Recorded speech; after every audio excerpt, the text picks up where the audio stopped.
The lines of Nazca, Peru.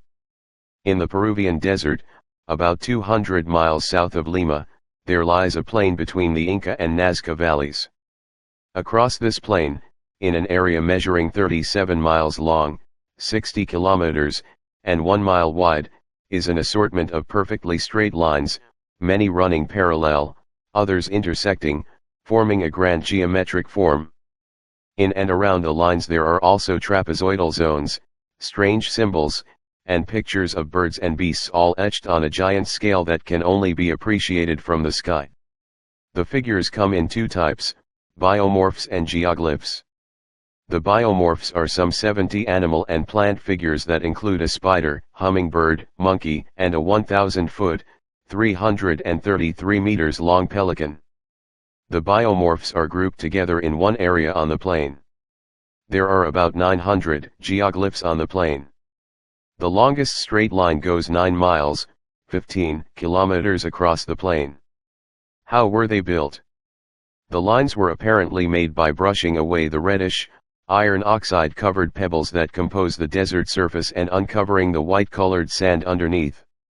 In most places wind, rain, and erosion would quickly remove all traces of this within a few years.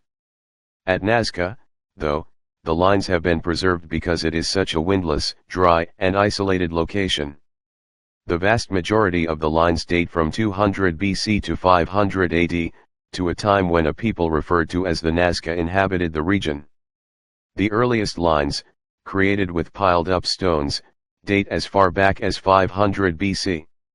The Nazca people were an ancient prehistoric culture that was successful in using engineering techniques to bring underground water to the surface for irrigation. Some of the theories regarding the purpose of the lines connect them to this need for water. One of their largest settlements is Kawaki, a place of ceremony that overlooks some of the lines. It contains more than 40 mounds, including pyramids made of adobe.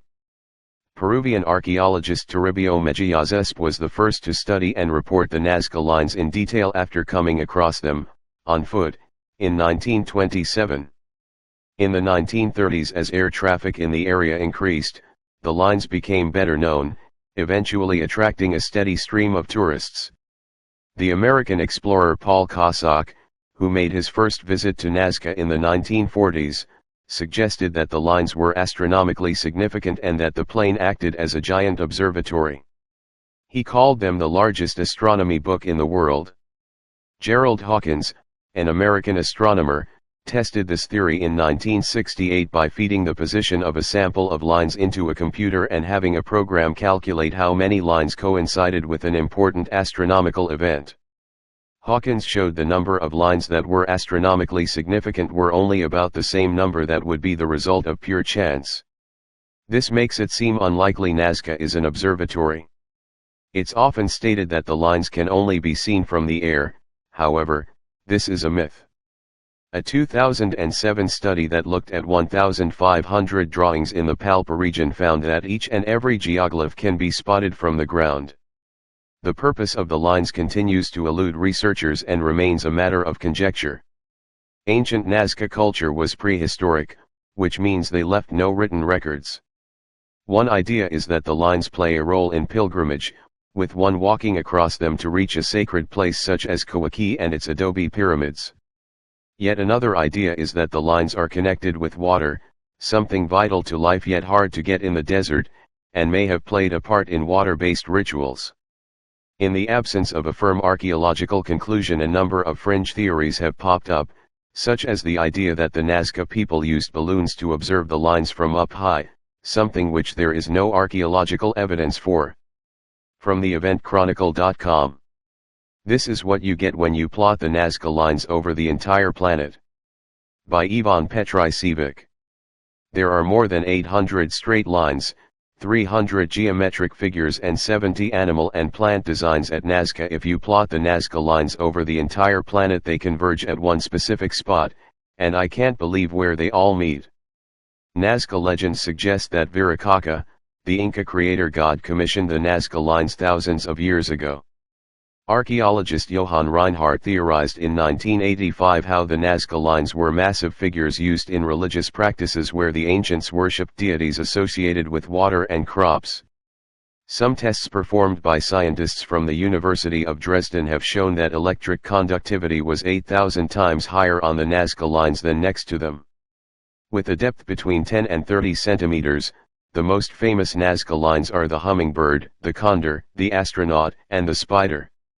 And while numerous questions and enigmas surround the Nazca lines, there are some who have wondered what would happen if we plotted the entire Nazca lines over the globe. Why? Because if you plot the lines using Google Earth over the entire globe, they converge at one specific point, Angkor Wat, a temple complex located in Cambodia and one of the largest religious monuments on the planet, measuring a staggering 162.6 hectares. Now, while some may find this extremely interesting, that Nazca lines up on the other side of Earth with Angkor Wat, the truth is that the Cambodian temple is the exact antipodal of Nazca. An antipodal point on the surface of a sphere is the point which is diametrically opposite to it, so situated that a line drawn from the one to the other passes through the center of the sphere and forms a true diameter.